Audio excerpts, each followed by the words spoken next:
Welcome to Suman TV, India's largest digital media network. నేను మీ విష్ణు. ప్రస్తుతం నాతో పాటు సర్టిఫైడ్ ఫైనాన్షియల్ ప్లానర్ రాంప్రసాద్ గారు ఉన్నారు. వారితో మాట్లాడదాం. సార్ నమస్తే. సార్ రాంప్రసాద్ గారు. నమస్తే విష్ణు గారు. సార్ రాంప్రసాద్ గారు, ఇప్పటి వరకు రిలయన్స్ అన్న, జియో అన్న అందరికీ తెలిసింది రిటైల్ రంగము, తర్వాత టెలికాం రంగము, ఆయిల్ అండ్ గ్యాస్. కంప్లీట్ ఈ సెక్టార్స్లో వీళ్ళు బాగా అగ్రగణ్యులు. టెలికాం రంగం చూసినా, రిటైల్ రంగం చూసినా, ఆయిల్ అండ్ గ్యాస్ అందరికీ బాగా సుపరిచితులు. రిలయన్స్ బ్రాండ్ అనేది ఇండియాలో ఆల్మోస్ట్ ఒక రిలయన్స్కే దగ్గర ఒక 45 నుంచి 50 కోట్ల మంది కస్టమర్స్ ఉన్నారు. సో ఇదంతా సరిపోనన్నట్టు ఇప్పుడు కొత్తగా Reliance Mukesh and team mutual ఫండ్స్లోకి అడుగు పెడుతున్నట్లుగా కూడా వార్తలు వస్తున్నాయి. ఏంటి రిలయన్స్ టీం కానీ మ్యూచువల్ ఫండ్స్లోకి అడుగు పెడితే ఎటువంటి విప్లవాత్మక మార్పులు చోటు చేసుకునే అవకాశం ఉందంటారు ఈ మ్యూచువల్ ఫండ్స్ రంగంలో? జియో ఫైనాన్షియల్ సర్వీసెస్ స్టార్ట్ అవుతుంది. దాంట్లో పాటుగా Jio BlackRock AMC start చేస్తున్నారు. NBFC licence as well as mutual fund licence. Okay, Jio banking licence రాలేదు, ఎన్బిఎఫ్సి స్టార్ట్ చేస్తున్నారు. Non banking finance services as well as AMC try చేస్తున్నారు, asset management company. అయితే వీళ్ళు ఒక్కరిగా కాకుండా in partnership with the BlackRock. BlackRock అనేది ఇంతకుముందు asset management కంపెనీగా ఇండియాలో ఉండింది. 2018లో బయటకు వెళ్ళిపోయింది. మళ్ళీ డిఎస్పీ బ్లాక్ రాక్గా ఉండేది. అప్పుడు 40% షేర్ హోల్డింగ్ ఉంది. ఇప్పుడు వెనక్కి వెళ్ళిపోయారు. మళ్ళీ with the partnership with the Jio they would like to enter in India again. Okay, అంటే ఇండియాలో ఏఎంసీ బిజినెస్ తెలుసు వాళ్ళకి. అప్పుడు కంఫర్ట్ లేకనే కదా వెళ్ళిపోయారు. ఇప్పుడు మళ్ళీ వస్తున్నారు. ఎందుకంటే they feel Jio is a big strength. మీరు అన్న డేటా పాయింట్స్, డిజిటల్ రివల్యూషన్ తెచ్చింది, కంప్లీట్ డేటా యాక్సెసిబిలిటీ ఉంది, డిజిటల్గా చాలా క్విక్గా క్లయింట్ ఎక్విజిషన్ అవ్వచ్చు అని. Yes, their thought is good. డెఫినెట్గా ముఖేష్ డీప్ పాకెట్స్ కనుక అగ్రెసివ్గా వెళ్ళగలుగుతారు. కానీ mutual fund as a business అలా డిస్రప్షన్ తెచ్చింది టెలికాం అన్న డిస్రప్షన్ పాసిబుల్ కాదు. ఎందుకంటే టెలికాంలో జియో వచ్చి ఫ్రీగా ఇస్తే ఒక వ్యక్తి మా అంటే ఒక సిమ్ 2 సిమ్ములు కదా, ఇది వదిలేసి పోర్ట్అవుట్ చేసుకుని వెళ్ళిపోయాడు. కానీ మ్యూచువల్ ఫండ్లో ఒక వ్యక్తి ఒక ఫోలియోతో ఉండడు, మల్టిపుల్ ఫోలియోస్ ఉంటాయి కదా. ఏ ఒక్కరు ఒక ఏఎంసీలో 2 స్కీములు పెట్టరు కదా, 4-5 స్కీములు పెట్టుకుంటారు, 4-5 ఏఎంసీలు పెట్టుకుంటారు. పర్ఫార్మెన్స్ నచ్చని పక్షంలో ఒక స్కీమ్ నుంచి ఇంకొక స్కీమ్కి, ఒక ఏఎంసీ నుంచి ఇంకొక స్కీమ్కి చాలా ఈజీగా వెళ్ళిపోవచ్చు. ఇదే మనకి ఇన్సూరెన్స్ లాగా ఒక పాలసీ కడితే 15 ఏళ్ళు అక్కడే ఉండాలని లేదు కదా, స్కీమ్స్ మారిపోతాయి. అయితే mutual fund as a business is not that profitable business కాదు. యాక్చువల్గా చెప్పాలంటే ప్రాఫిట్ మేకింగ్ బిజినెస్ కూడా కాదని నేను అనుకుంటా. ఎందుకంటే mutual fund is the only industry by standard, by saying it goes with something called TER, expenses ratio, total expense ratio. అర్థం చేసుకుంటే ఈ బిజినెస్ అర్థమైపోతుంది. Mutual funds are highly regulated. ఇంత రెగ్యులేషన్ ఉన్న ఇండస్ట్రీ ఏదీ లేదు. ఇప్పుడు ఒక మ్యూచువల్ ఫండ్కే మన ఇన్వెస్టర్లకు అందరికీ తెలుసు, ఒక స్కీమ్ అనగానే ఎక్స్పెన్స్ రేషియో ఎంత అంటారు. అసలు ఎక్స్పెన్స్ రేషియో అంటే మీనింగ్ ఏంటి? When someone say total expenses ratio, దాని అర్థం ఏంటంటే టు రన్ హిస్ బిజినెస్, అతను మేనేజ్ చేస్తున్న అసెట్స్లో ఇంత పర్సంటేజ్ మాత్రమే ఆయన వాడవచ్చు. To run the entire business, that is called total expense ratio. అది హార్డ్లీ 2.25. అంటే వీడు ఒక 1000 కోట్లు మేనేజ్ చేస్తే దాంట్లో 2.25%తో ఎంటైర్ ఆపరేషన్స్ వెళ్ళిపోవాలి, ఇంక్లూడింగ్ డిస్ట్రిబ్యూటర్ కమిషన్. సో ఇంకా మరి మార్జిన్స్ ఎక్కడ పెట్టుకుంటారు? You are not allowed to keep margin కదా. ఇప్పుడు ఒక ప్రోడక్ట్ ఎంత కమ్మాలనేది వాడర్ నిర్ణయిస్తాడు. కానీ మ్యూచువల్ ఫండ్లో ఒక ప్రోడక్ట్లో ఎంత ఆపరేషనల్ మార్జిన్ పెట్టుకోవాలనేది సెబీ నిర్ణయించింది. అది 2.25, 2.5 actively fund, diversified equity fund అయితే ఈటీఎఫ్లు 1 బిలో 1, 0.05, 0.10. ఆ ఎక్స్పెన్సెస్ రేషియోలో నువ్వు ప్లే చేస్తున్న entire game has to happen in the space of 2%లో, ఇంక్లూడింగ్ డిస్ట్రిబ్యూటర్ కమిషన్. సో అక్కడ మార్జిన్స్ ఉండే అవకాశం లేదు. సెబీ ఎంత స్ట్రిక్ట్ అంటే 7,000 crores ఏఎం కనుక పెరిగితే ఒక స్కీమ్లో, this expenses ratio has to come below 2%. అంటే మీ వ్యాపారం పెరిగినా మార్జిన్స్ పెరగవు, you margins will remain there. అందుకనే ఈ రోజు కూడా ఇండియాలో గొప్పగా profit making mutual fund companies ఏమీ లేవు. And mutual fund company licence కూడా very difficult task in India. Zerodha వాళ్ళకి ఇంకా లైసెన్స్ రాలే. రీసెంట్గా వైట్ ఓక్ మ్యూచువల్ ఫండ్ వచ్చింది. వాళ్ళు గోల్డ్ మ్యాన్ సాక్షన్స్ బయటకు వచ్చి ఎవరెవరో స్టార్ట్ చేశారు.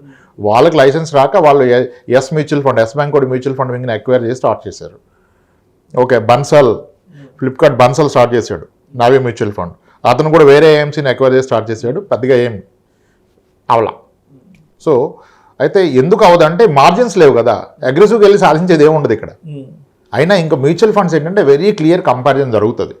ఇప్పుడు మీరు గూగుల్లోకి వెళ్ళి ఫ్లెక్సీ క్యాప్ కొడితే అవైలబుల్ ఫ్లెక్సీ క్యాప్స్ అన్నీ వస్తాయి.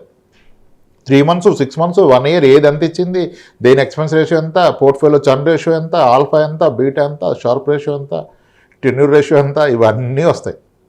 అంటే it's a clear transparent thing. So కాబట్టి ఒకళ్ళు వచ్చినంత లోపల పర్ఫామ్ చేయకపోతే ముందుకెళ్ళదు, పర్ఫామ్ చేసినంత లోపల గొప్పగా వచ్చేది ఏం లేదు ఇక్కడ ప్రాఫిట్స్. సో దట్స్ వేర్ అదే జియో నమ్ముతారు జనాలు, ఏదో వస్తుంది అనుకుంటారు, అనుకుంటే మంచిదే. డెఫినెట్గా జియో మ్యూచువల్ ఫండ్స్లోకి వస్తే this will be an very good advantage for the other mutual fund companies. ఎందుకంటే జనాలకి అవేర్నెస్ పెరుగుతుంది కదా.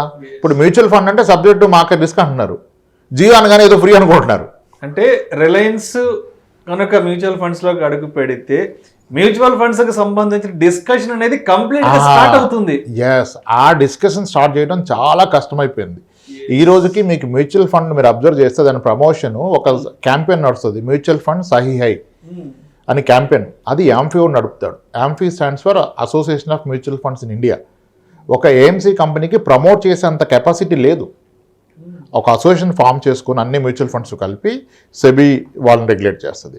వాళ్ళు అందరికీ కామన్గా ఇప్పుడు మీరు చూస్తే ధోని, సచిన్ ఎందుకు అడ్వర్టైజ్మెంట్ చేశారు, అదర్ సెలబ్రిటీస్ని పెట్టుకోలే. లో కాస్ట్లో యాక్సెప్టెన్స్ ఉన్న సెలబ్రిటీస్తో గవర్నమెంట్ ప్రమోట్ చేసింది అనుకోండి. అంటే ఎవరి దాన్ని ప్రమోట్ చేసుకునే అవకాశం లేదు. ఎంత రెగ్యులేషన్ అంటే ఒక మ్యూచువల్ ఫండ్ హౌస్ ఏఎంసీ ఒక ఇన్వెస్టర్ అవేర్నెస్ ప్రోగ్రామ్ కండక్ట్ చేయాలంటే కూడా యాంఫీకి తీసుకోవాలి అప్రూవల్. యాంఫీ సైట్లో ఈవెంట్ జరుగుతుందని అప్లోడ్ చేసి న్యూస్ పేపర్లో పబ్లిసిటీ ఇచ్చి అప్రూవల్ తీసుకొని చేయాలి. దానికి పెట్టే ఖర్చు కూడా ఒక రిస్ట్రిక్షన్ ఉంటుంది, ఇంతే పెట్టాలి. యాడ్ ఎక్స్పెన్స్లో 0.005 ఒక ఎక్స్పెన్సెస్ ప్రమోషన్కి. సో ఎందుకంటే అంత పాకెట్స్ లేవు, they are not allowed to do that. ఇప్పుడు ముఖేష్ వచ్చినా నేను హ్యూజ్ ఖర్చు పెట్టని సెబీ ఒప్పుకోదు, నీ టీఆర్లోనే నువ్వు గేమ్ ఆడాలి.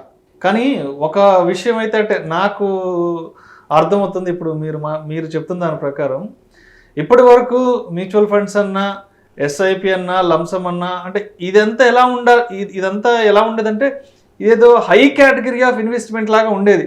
అంటే ఇదేదో మెట్రో నగరాలకు సంబంధించో లేకపోతే ఇదేదో పెద్ద పెద్ద సిటీల్లో ఉండే వాళ్ళు చేసే ఒక ఇన్వెస్ట్మెంట్ ఆప్షన్గా ఉండింది.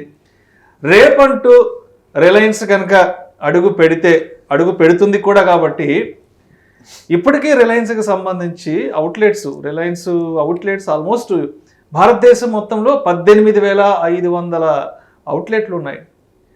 జియోకి సంబంధించి నెట్వర్క్ కస్టమర్ల పరంగా 45 నుంచి 50 కోట్ల మంది కస్టమర్స్ ఉన్నారు. సో డెఫినెట్గా ఇది ఒక మండల స్థాయి, ఒక గ్రామీణ స్థాయికి వెళ్ళగలిగే డిస్కషన్ అయిపోతుంది. ఎస్, అది అవడం వల్ల మొత్తం ఇండస్ట్రీకి benefit. Yes, mutual fund is a retail product. Mutual fund ఇప్పుడు మీకు హెచ్ఎన్ఐఎస్ మ్యూచువల్ ఫండ్స్లో పెట్టండి పెద్దగా, they going to PMS, AFI చాలా ఉన్నాయి. Okay, they buy their own companies invest చేస్తారుగా, ఏంజిల్ ఇన్వెస్టర్ అంటాడు, అది అంటాడు, ఇది అంటాడు, చాలా ఉన్నాయి. This mutual fund is clearly retail product. Penetration yes మీరు అన్నట్టుగా చాలా తక్కువ పెనట్రేషను. ఈ అవేర్నెస్ వల్ల ఇప్పుడు ఎవరో స్టార్ట్ చేస్తే ఇంత భూమి రాదు. ఇప్పుడు Jio financial services, Jio BlackRock అనగానే ఇంత మీడియా కవర్ చేసింది. ఇప్పుడు వేరే చిన్న ప్లేయర్ ఎవరో స్టార్ట్ చేస్తే మీడియా కవరేజ్ ఉండదు, ఇంత డిస్కషన్స్ ఇదంతా ఉండదు మార్కెట్. ఎస్, ఈ అవేర్నెస్ వల్ల entire industry will get benefit. Mutual fund is the only democratic product in India అని నేను చెప్తా. ఎందుకు అంటే ఇప్పుడు ఒక బ్యాంక్ వెళ్ళి నేను ఒక 10 crores డిపాజిట్ చేస్తా అంటే నన్ను రిసీవ్ చేసుకునే విధానం వేరు ఉంటుంది. బ్యాంక్ మేనేజర్కి ఫోన్ చేసి వస్తున్నాను సార్ బ్రాంచ్కి ఒక 10 crores ఎఫ్డీ చేస్తా అంటే ఏమంటాడు, సార్ నేను రానా, మీరు ఎందుకు అంటాడు. లేదు వెళ్తే తీసుకెళ్ళి క్యాబిన్లో కూర్చోబెట్టి కాఫీ టీలు ఇచ్చి సార్ మీరు జస్ట్ ఇక్కడ సైన్ పెట్టండి సార్ అంత చేసేస్తారు. అదే ఇంకొకటి వెళ్ళి సార్ ఒక 25,000 ఎఫ్డీ చేస్తా అంటే ఏమంటాడు, పక్కకి వెళ్ళి అంటాడు, లైన్లో నుంచో పేపర్ తెచ్చుకో పెన్ను తెచ్చుకో అంటాడు. తీరా వచ్చాక లంచ్ టైం అయింది మళ్ళీ గంట ఆగిరా అంటాడు. ఫస్ట్ వినపడే మాట అదే. మరి ఏంటి డిఫరెన్స్, వీడిది 25,000 అతనిది 10 కోట్లు, అది కదా. అంటే డెమోక్రసీ లేదు అక్కడ. కానీ ఒక మ్యూచువల్ ఫండ్లో ఇన్వెస్ట్ చేసిన ఇన్వెస్టర్కి 1000 రూపాయలు ఎస్ఐపీ చేస్తే అతనికి 1 కోటి రూపాయలు లంచం పెట్టినందుకు ఒకటే రిటర్న్ వస్తుంది. అంతే కదా, the return will remain same. Higher investment high return వస్తుందా, లేదు, పర్సంటేజ్ సేమ్ కదా, అందరికీ ఒకే ఉంటుంది. That's clear democracy in mutual funds, ఇది ఎక్కడా లేదు. అలాగే మ్యూచువల్ ఫండ్స్ కూడా SEBI regulations are very strict. ఇప్పుడు మ్యూచువల్ ఫండ్ ఇంత కాన్ఫిడెంట్గా టీఆర్ చెప్తున్నాం, ఇప్పుడు మన వాళ్ళంతా మిస్లీడ్ అయిపోతున్నారు. నాకు ఇక్కడ ఎక్కువ ఉంది టీఆర్ తక్కువ ఉంది కావాలంటాడు. ఆల్ ఈ నీడ్ దాని ఇన్వెస్టర్ రిటర్న్స్ కావాలి, అది వదిలేసి ఎక్స్పెన్స్ రేషియో ఎక్కడ తక్కువ అంటున్నారు. మరి ఇదే ఎక్స్పెన్స్ రేషియో అనే పదం వేరే ఏ ఇండస్ట్రీలో ఉందా? అసలు ఇన్సూరెన్స్లో ఆ పదం మాట్లాడితే తట్టుకోగలుగుతారు ఒక ఇన్వెస్టర్? ఎంత ఇన్సూరెన్స్ సెక్టర్ ఎంత ఎక్స్పెన్స్ రేషియో మీరు అర్థం చేసుకోండి. చిన్న చిన్న అంటే ఇన్సూరెన్స్ కంపెనీ అంటే పెద్దవే, గల్లీకి ఒక ఆఫీస్ ఉంటుంది. మ్యూచువల్ ఫండ్స్ ఉన్నాయా? హైదరాబాద్ లాంటి సిటీల్లో 2 ఆఫీసులు ఉంటే ఎక్కువ, అది ఈ మధ్య వచ్చాయి.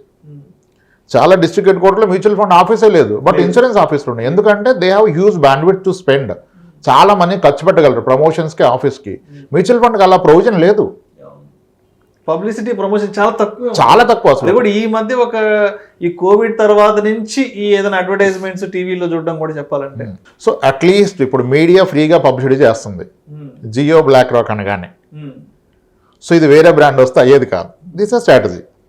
అండ్ ఇది ఎంటైర్ ఇండస్ట్రీకి బెనిఫిట్ అవుతుంది. ప్రైమర్లీ ఇన్వెస్టర్స్కి బాగా బెనిఫిట్ అవుతుంది. కాంపిటీషన్ అమాంగ్ ఏఎంసీస్ పెరిగిపోద్ది. BlackRock is very good at managing ETFs, global ETFs, index funds. Probably ఆ స్ట్రాటజీ వాడతారు. దానికి అడిషనల్గా జియోకున్న టెక్నికల్ డిజిటల్ స్ట్రెంత్ అంతా వాడుకుంటారు. ఇప్పుడు చాలా ఏఎంసీస్కి ఉన్న లోయర్ ఎక్స్పెన్సెస్ రేషియో వలన టెక్నాలజీ అడాప్షన్ అవ్వట్లా, క్లయింట్ ఎక్విజిషన్కి అంత స్పెండ్ చేయలేకపోతున్నారు. జియోకి ఈజీ అవుతుంది. వీడు టెక్నాలజీ రెడీ ఉంది, డేటాబేస్ రెడీ ఉంది మీరు అన్నట్టుగా.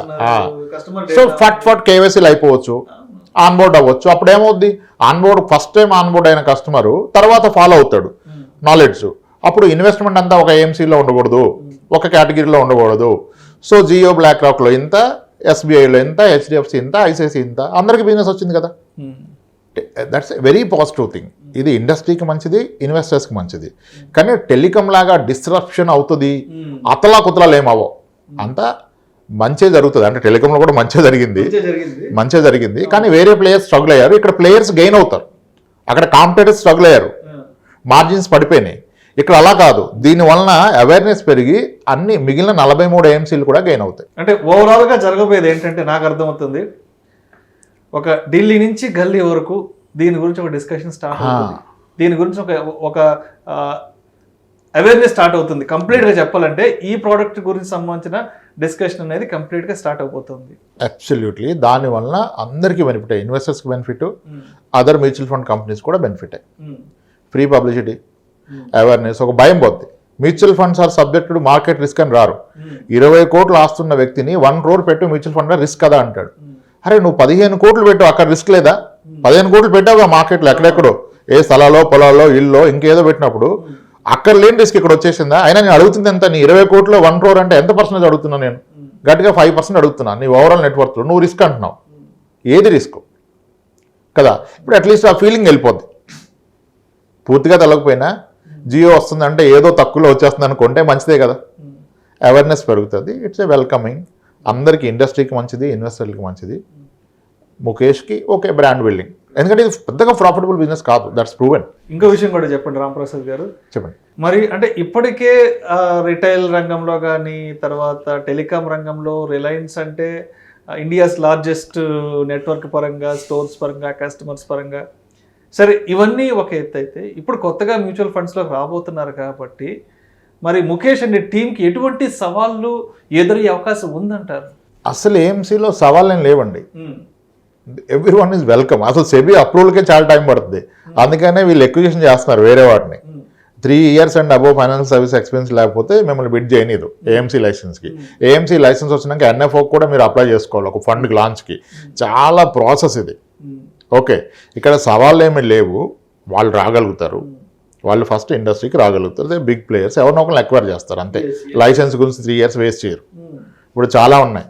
Yes mutual fund, Yes bank వాళ్ళ ఫండ్ని వీళ్ళు కొని వైట్ ఓక్ ఫ్లెక్సిబుల్ స్టార్ట్ చేశారు. నావీ మ్యూచువల్ ఫండ్ కూడా వేరే వాళ్ళని ఎక్వైర్ చేసి వచ్చింది. అలానే వీళ్ళు కూడా వస్తారు. ఇక్కడ అందరికీ complementing. This the only industry, ఒకడు గ్రో అయితే ఇంకోటి గ్రో అవుతారు. యాక్చువల్గా మీరు అబ్జర్వ్ చేస్తే ఈరోజు టాప్ ఏఎంసీస్ ఏవి అంటే స్టేట్ బ్యాంక్, హెచ్డిఎఫ్సి, ఐసిఐసి. ఎందుకు? వాళ్ళకి క్లయింట్ బేస్ ఎక్కువ, బీయింగ్ అ బ్యాంక్స్ వాళ్ళ నెట్వర్క్ ఎక్కువ. సో మరి వాళ్ళకంటే పెద్ద క్లయింట్ బేస్ జియోది కదా.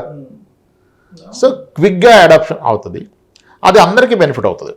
సో దీంట్లో ఎక్కడ ఎవరికి సవాళ్ళు లేవు. ఇది అందరికీ మంచి, కాంపిటేటర్స్కి మంచి జరుగుతుంది, ఇన్వెస్టర్లకి మంచి జరుగుతుంది, ముఖేష్ కూడా మంచిగా జరుగుతుంది. Thank you sir, thank you so much Ramprasad గారు.